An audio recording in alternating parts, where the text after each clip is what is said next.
Hey everybody, welcome back to the channel. So Halo has been in trouble for a while now. The exact amount of time will vary depending on who you ask. Either Halo Infinite was the first bad one, or maybe it was 5 or 4, or hell, maybe you never liked Halo. The common idea seems to be that it's really become bad since 343 took over. Now, the reality of the situation that a lot of people probably don't want to hear is that Halo, since 343 has taken over, has actually been doing kind of fine, right? All of the review scores have been in the 8s, which is a great. They've all sold very well. I mean, I haven't especially loved any of them, but on every measurable metric on a business level, Halo realistically doesn't need saving.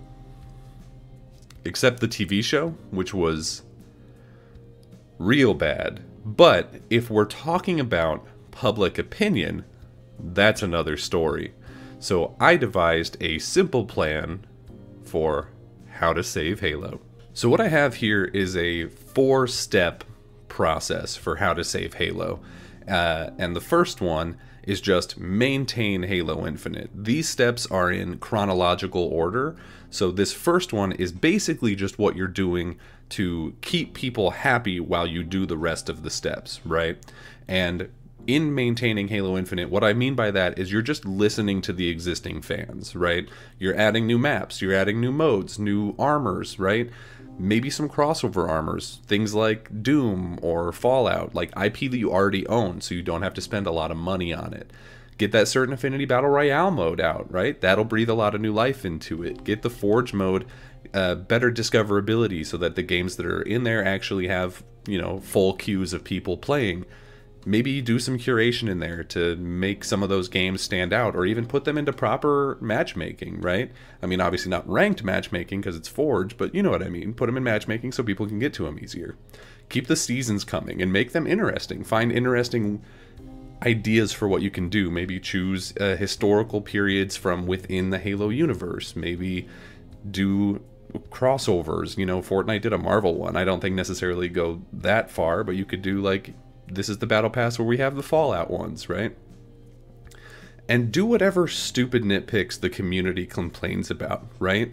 This gun's too hot, this gun's too cold. Just fully Goldilocks the existing fan base, because they're the ones that you have to keep busy while you're doing all these other steps, because you don't want to lose the existing fan base while you're working to create a bigger one, right?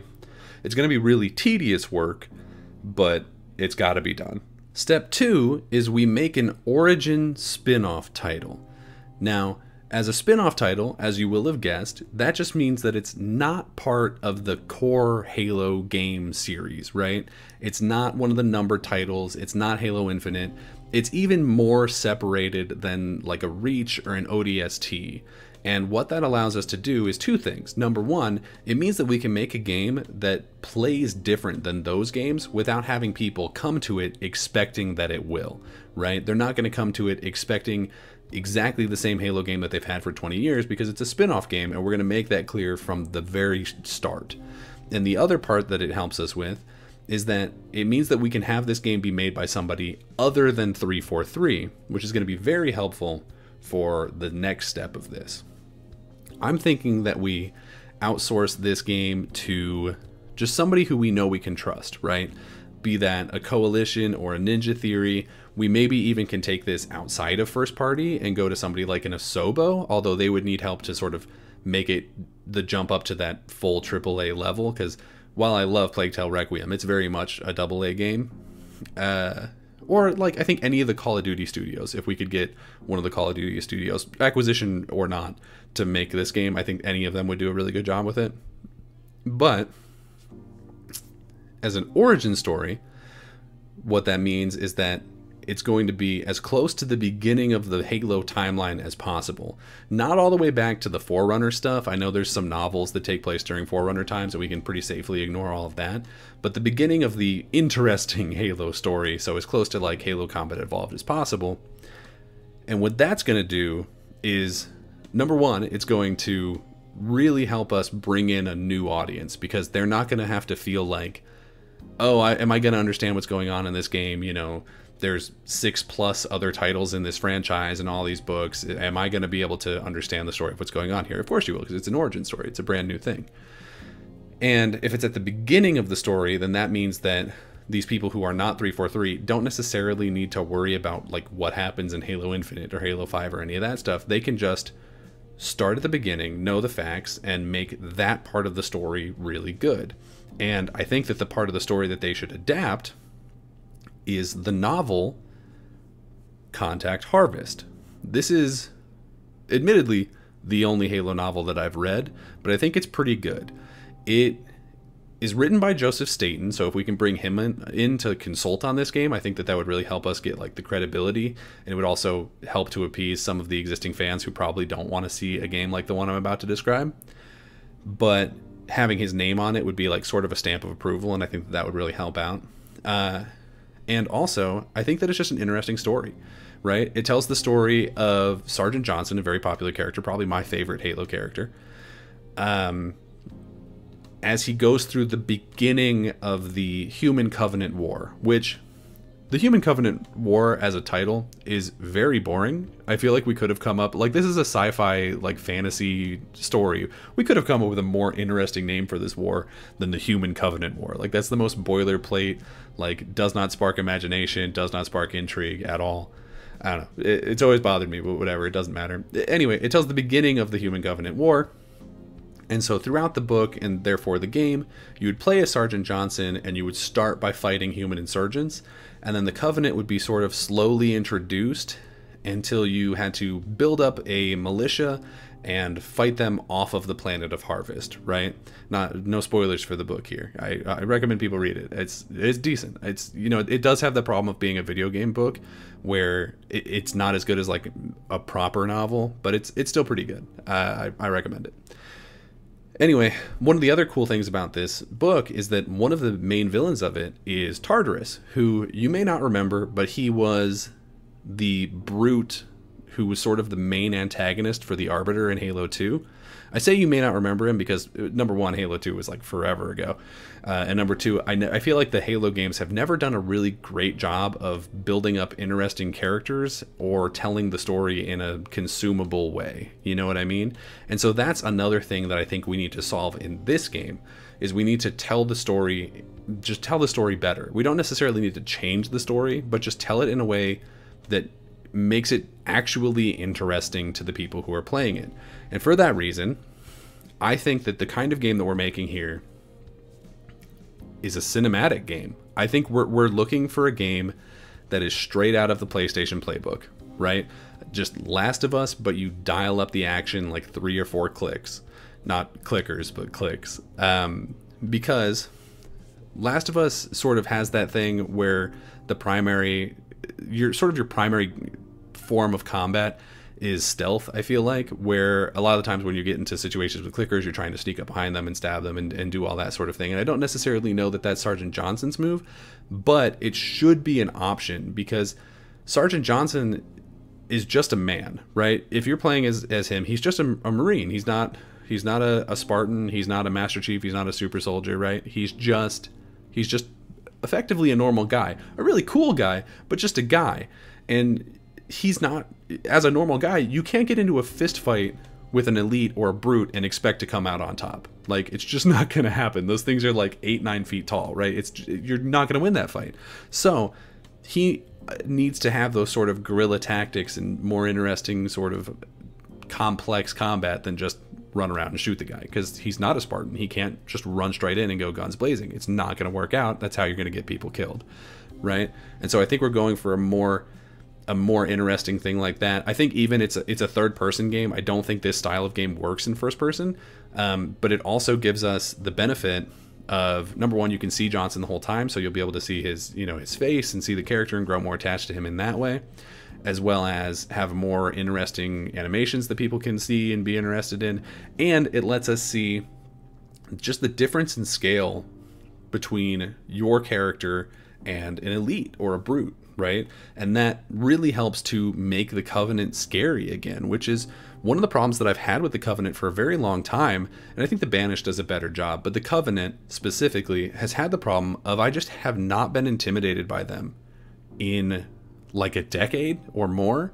And I think a lot of that comes down to the way that they've been depicted.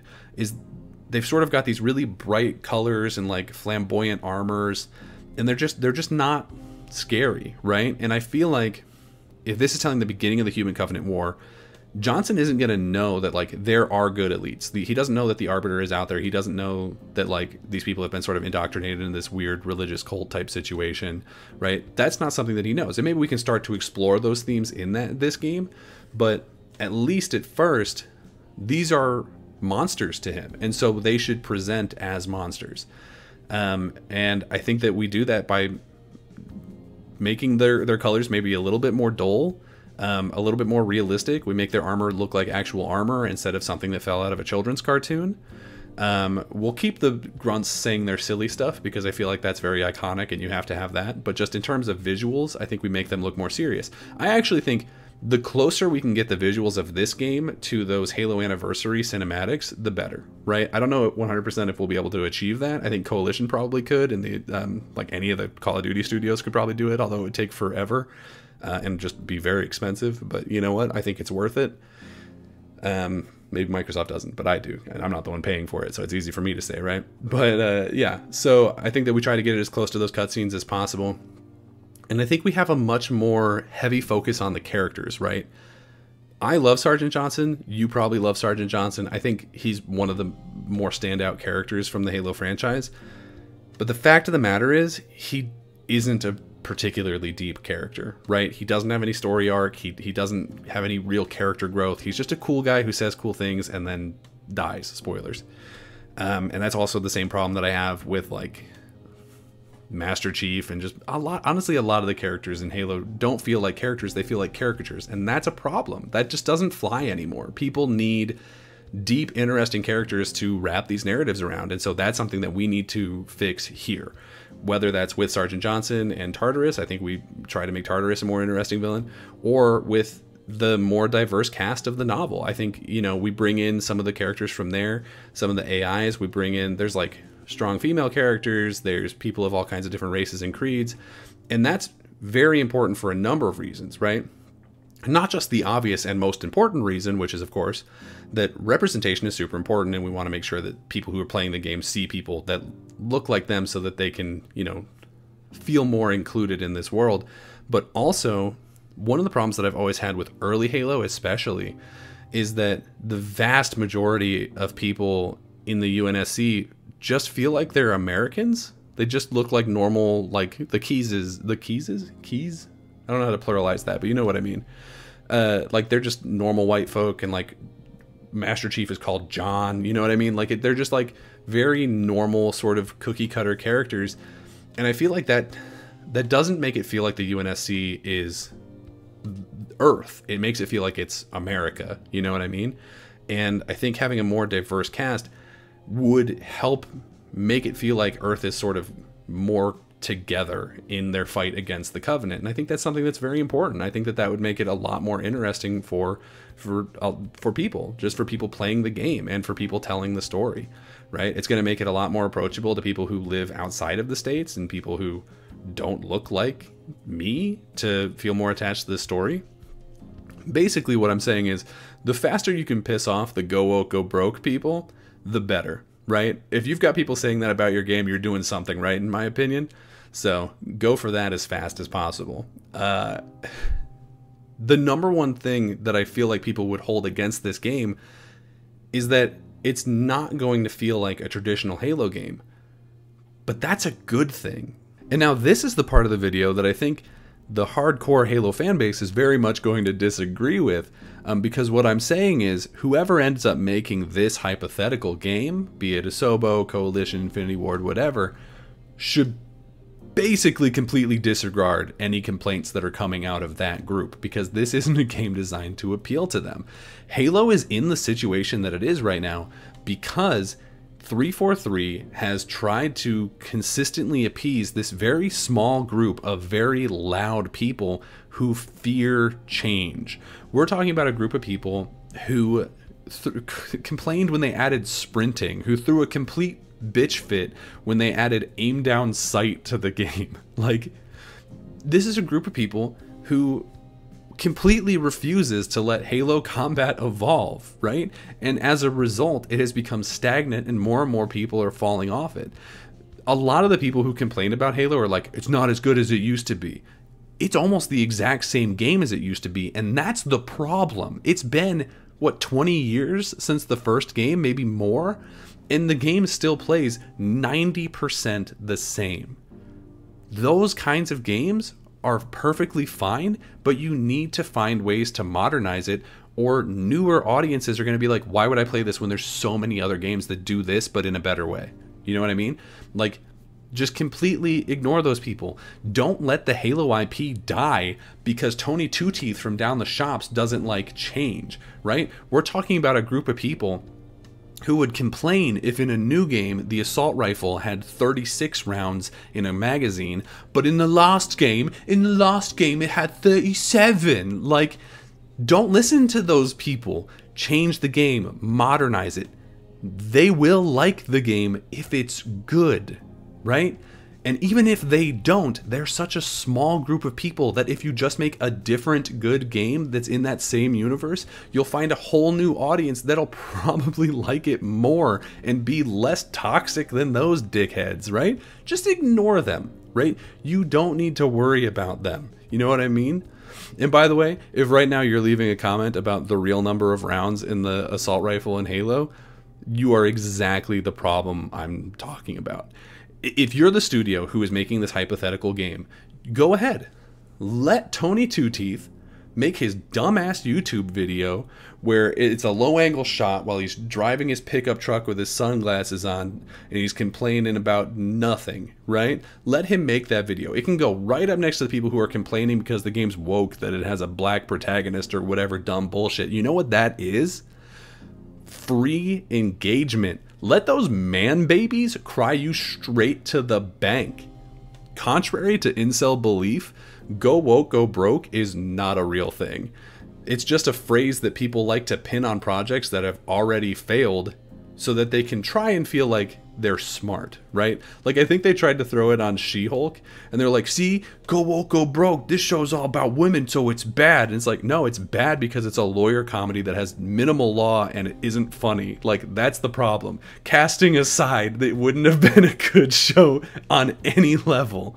So let Halo become more than it is, because right now, like it or not, it isn't enough. It wouldn't be in the position it was in right now if it was a good enough system already, right? If it didn't need fixing, it wouldn't be broken. Hell, make a trilogy of these Sergeant Johnson games. I think they'd sell really well. Step 3 is that while you're doing all of this, while you are maintaining Halo Infinite's multiplayer, while you are making this Sergeant Johnson game, you are also in the background completely restructuring 343, right? We are getting rid of any of the dead weight. If there are people who are failing consistently to meet deadlines, then we got to get rid of them. If there's people who are being problematic or toxic, we need to get rid of those people. If there are people who are currently contract workers who are doing a really good job, hire them into full-time positions, and then hire more people into full-time positions. It's okay to have some contractors, but one of the biggest problems that 343 is having is that the majority of their employees are on contract. And because of Washington law, if they're on contract with the same company for a certain amount of time, then you have to hire them. And for some reason, Microsoft is just not hiring them when those times are up, so they're just letting them go and then bringing in new people mid-development who don't know what this game is. Stop doing that. If Halo is worth it to you, then it should be worth it to you to pay for full-time employees to make a good game, Okay, I don't think that that should be rocket science. This is the number one thing that's always annoyed me about the way 343 is run, is that they just don't keep people around.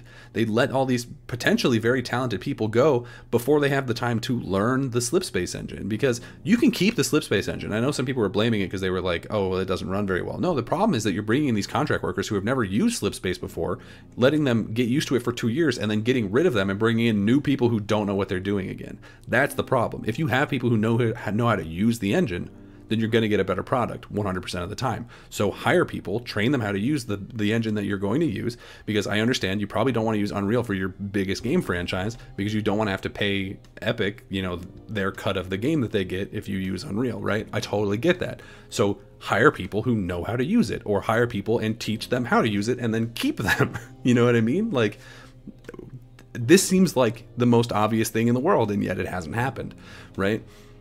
Then you want to also bring in writers that are worth their salt. Like I said, 343 and even Bungie back in the day were not good writers. They told a decent story that was fine at the time, Bungie did, but 343 has not even been able to hit that bar.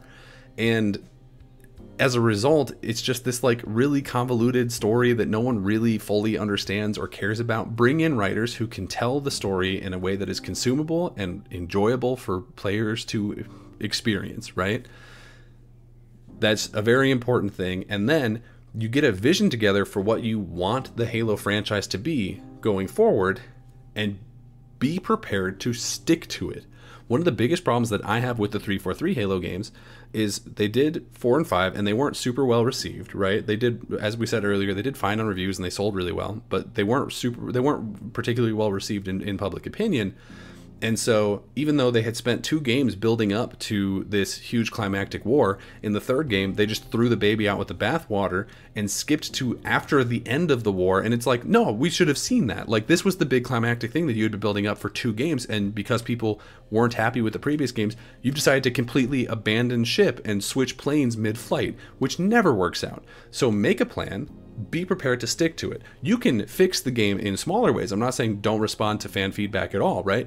If there people are like, this gun doesn't feel good, right? Or like, this character is a little problematic, like, fix those things, but keep your core idea of what this game is, at least for, 3-4 games, and stick to that plan, because you know what it's going to be going forward. The fans don't. So even if this chunk isn't necessarily something that they're attached to, if you know that this is just a part of telling the bigger story, then stick to your guns. It's important to tell the story that you want to tell, because it's always going to be a more complex and complete story if you do that than if you just change everything that's in your design doc between games.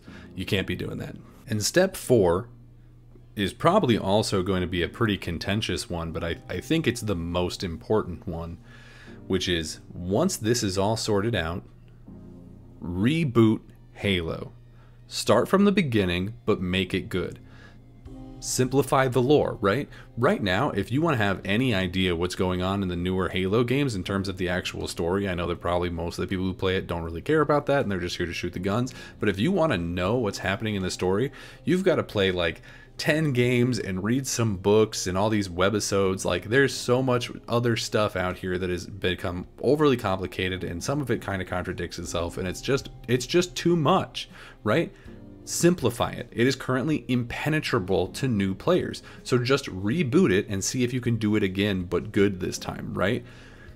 Be more focused on the characters. That's what people want to see now, is characters that they can feel attached to. Make Master Chief more than just a guy who says one-liners. Make Cortana more than just eye candy that runs sortthisshitout.exe. Show the Arbiter's full story. Maybe introduce him earlier. Make the Keys actual characters instead of just people who are there and then spoilers die. Like, make Blue Team a thing so they don't just show up in the 5th game and you're like, oh, that's right, they're like from the books or something. Cool. Like, no, introduce them early if you're going to have them be a thing, right? Bring back the very few good characters that you actually had, like the cast of ODST or Fireteam Osiris, even though Tony Two Teeth didn't like them because they didn't look like Master Chief. Introduce new people on the periphery to make the world feel more fleshed out. Introduce characters who aren't just Spartans and soldiers. Introduce scientists and engineers and other people who would be important to a war effort, or just important to showing what this universe is, so that you have more perspective of what this is to normal people, instead of just everyone here is a Spartan or a soldier, right? You know what I mean? Introduce more deep and interesting characters that people can feel attached to. Give those characters actual relationships, not just romantic, but also like bonds of camaraderie. That's something that's been very heavily missing from Halo, and I know some people are going to be like, no, Sergeant Johnson and Master Chief were cool friends, and it's like, yeah, they probably were, but we never saw them really do anything. Like, Johnson died in front of Master Chief and he didn't even really react to it. You know what I mean? Like, show these bonds, make these characters interact so we know what the relationships between them is. This is all stuff that's really important, and there's probably some dude bros who are rolling their eyes right now because I'm not talking about making the gun feel better or whatever, but this is very important. In modern games, you have to have a story that matters if you want it to be competing with these PlayStation first-party IPs. You have to have something that people can hold on to narratively and care about. Full stop, right?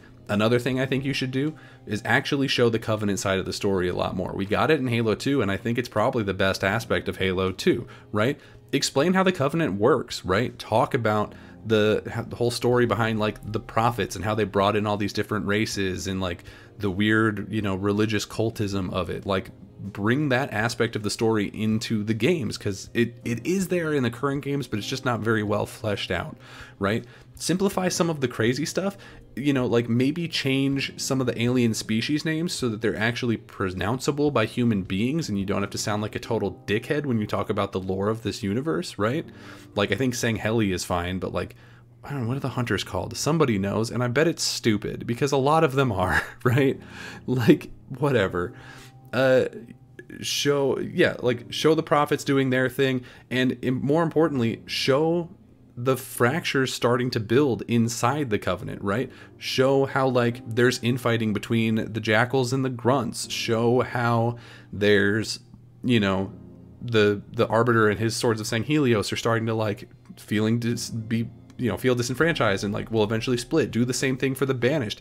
Introduce the idea of the Banished earlier on. Let us see some of those characters so that when they split from the Covenant and become an even bigger problem, we'll actually know like what the Banished is, and you don't have to be like, oh yeah, they're from the spin-off RTS game.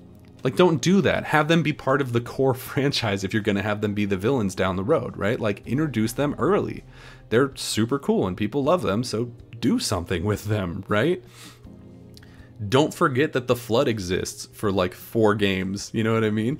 Like, when you start showing the Flood, use them, have them be a real problem, and then solve the problem if you are done using them or whatever, you know, at least time period wise. You can bring them back later if you want, but like, don't just have 4 games in a row be you fighting the exact same dudes. Bring in the Banished, bring in the Flood, right? Keep it fresh, because people want something that's new. They don't want to play the same game for 20 years. That's why Halo is where it is now, right? Make this game more cinematic. I know that there's going to be a lot of people who don't want to hear that, but make it more cinematic. I'm not saying that you have to make it The Last of Us. I'm not even saying that you need to make it as cinematic as I was saying that the Sergeant Johnson game should be, but make it more cinematic. Make it grittier. Make it more real. Get some motion capture going. Hire some really good actors to play key roles, right? Don't be afraid to show the Spartans' faces, even Master Chief. Don't do it as much as they do in the show, obviously, because that was way too much and was really annoying. But like, even in The Mandalorian, we get to see Pedro Pascal's his face every now and then to be reminded that, oh, that's right, there's a really good actor in there, right? And we can feel more attached to him as a human being because we get to see him as a human being instead of just a green robot who says one-liners, you know what I mean? Let him be a character, and part of that is occasionally showing his face. I know there's going to be some people who really hate that, but it's okay. It's okay.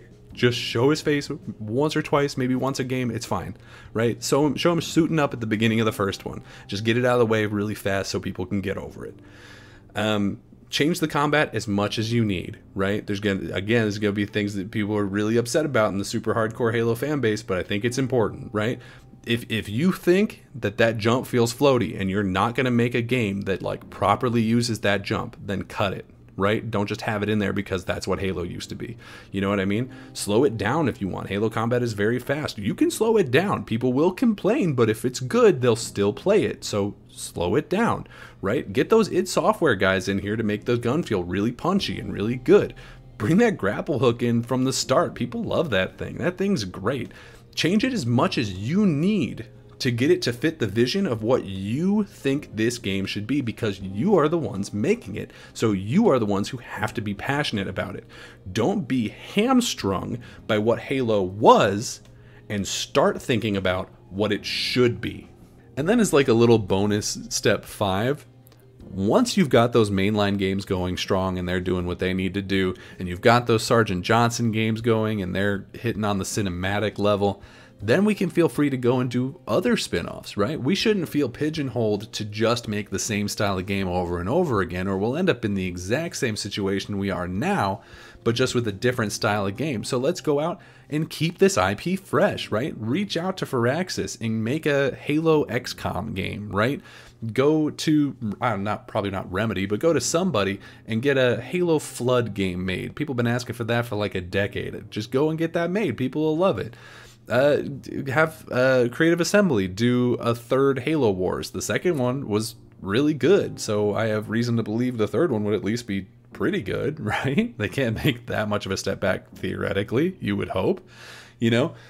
And don't even just do video games, right? Go out there and do another TV show, but like have it actually hopefully be good this time. Maybe have more insight into like how the show is being made, and like keep an eye on it so that they don't do really stupid things like have his butt out or whatever. Like, I don't know, there were problems with that show. Just like keep eyes on it and be like, hey, don't do the dumb thing, make the show good. Do a movie adaptation. Just literally just go nuts, right? Get the Halo IP to be a household name again, because it hasn't been in a while, right? You need the Halo IP to grow and change and reach new audiences. All the while, Tony Two Teeth can go ahead and sit in his fart-smelling lazy boy and dream about the good old days when Halo was dying. So that is how you save Halo. I am 100% confident that if this exact plan was enacted, it would absolutely revitalize the Halo brand. It would be a lot better than what was going on right now at the bare minimum, right? And if I was in charge of Xbox, I'd probably already be like 3 or 4 years into doing this, because it's been bad for a while. So I don't know, but leave a comment. Let me know what you guys thought about my plan down below. Do you think this is a good idea? Did you hate absolutely everything I just said? I'm confident at least some of you did, and I want to hear those comments too, believe it or not. I mean, try to leave those comments in at least a somewhat nice way, because I don't need to get bullied on YouTube right now, even though it really doesn't affect me all that much, so really genuinely go ahead. But if you like this content, like the video, subscribe to the channel, because we're going to be doing stuff like this a lot more often, hopefully. Share it with a friend. Even if you didn't like this video and you think I'm a total dumbass, share it with a friend and be like, look how stupid this guy is, and be prepared for when your friend is like, actually, I think he's right. Statistically, a lot of people probably are going to agree with me, even if you don't. Oops. Anyway, I hope you liked the video, and until next time, I'll see you around.